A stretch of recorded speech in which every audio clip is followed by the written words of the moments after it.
Have you ever wondered what is the worst thing that you can do for your health? And we're not necessarily talking about like smoking or drinking alcohol or using drugs or anything like that. We're talking more broad terms here. So this is something I put a lot of focus on, not just in thought, but also in study. And that's what we're going to go over today is what is the worst thing you can do for your health. I'm Dr. Jeff Cumro, and over the past 15 years, I've been blessed to work with over 5,000 patients, helping them optimize their brain function, helping them optimize their body function, and then supplying the energy to those areas to help them get the optimal outcomes that they're looking for. And like I said, when we're looking at getting optimal outcomes, and there's a big difference between, traditional healthcare right now, we're looking to get out of symptoms. We're not looking to actually optimize anything. We're taking somebody who's sick, we're addressing that symptom until they're no longer symptomatic, and then we're sending them on the way. And that's not true health, right? That's just getting rid of a symptom, and there's a big difference, and hopefully you can understand that. But getting rid of the symptom does not actually make one healthy, right? So what is the most damaging thing for somebody as far as health goes? And the biggest thing, the best way to break this down is just to name it stress, right? And stress looks a lot of different ways to a lot of different people. You may be very, very stressed about your financial position. Somebody else may not be stressed about their financial position.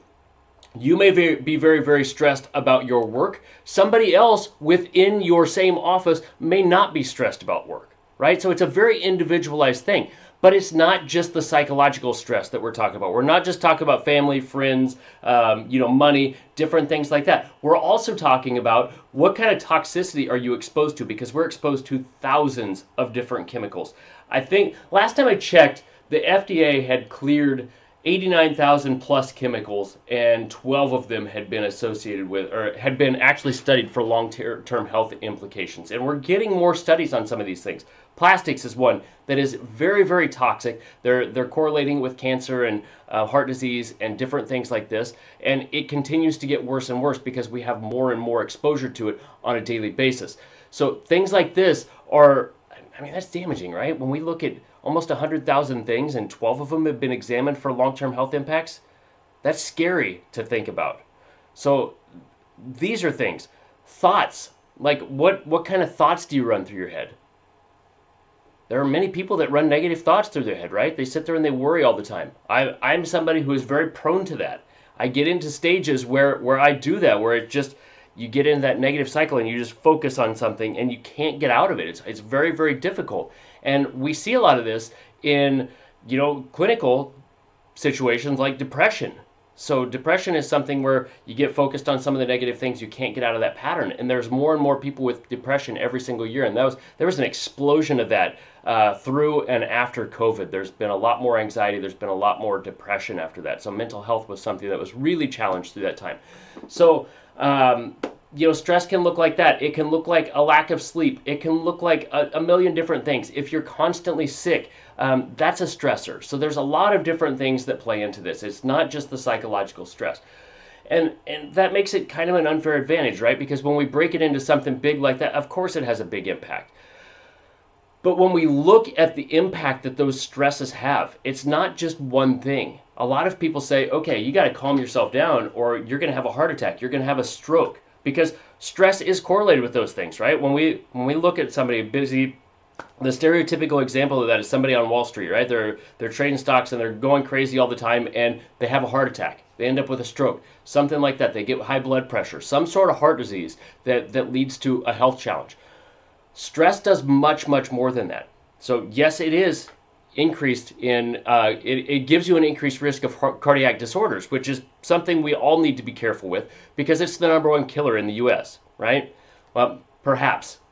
If there's studies out there that show that medication errors and things like that are actually our biggest killers. So it depends on what research is correct, which one's not, and that's a difficult thing to elucidate because a lot of that stuff is not reported, right? So if you have a reaction to a medication, how many people stop taking it, how many people actually report it. Surgeries, same thing. How many people actually report some of the issues? Studies say about 30% of people report the issues that they see in surgery. The other 70% just deal with the little things that are thrown off.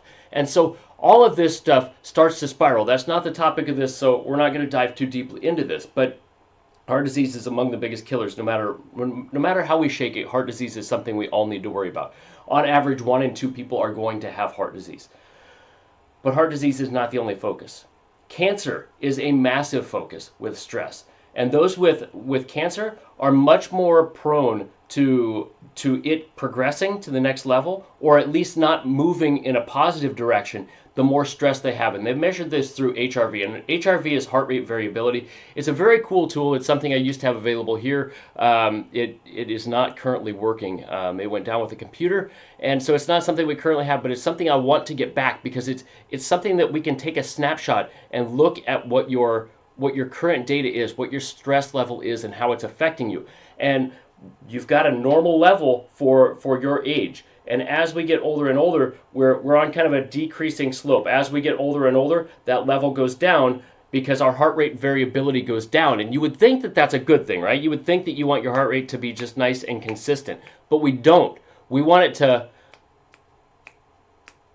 kind of move along with whatever environmental things we're getting. The more responsive we are, the less stress we have, the more responsive we are, the more our sympathetic, I can't come up with a word today. The more our sensations play a role in things. Those sensations give us clues about what's going on in the environment.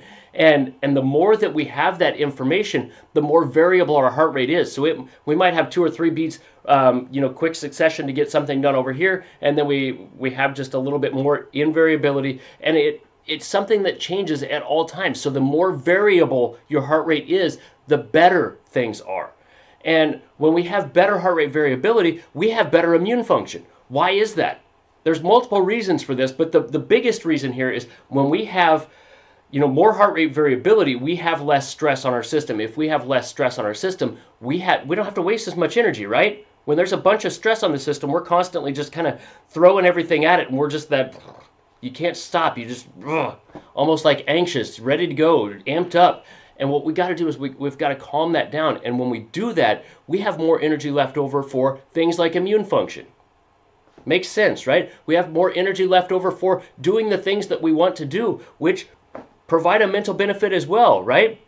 When you're constantly in that cycle of everything going on at all times, and you don't have any time to just relax and do the things that you want to do, that's very taxing on your mental health. So there's multiple things that play into here. So stress in general is among the worst things that you can have.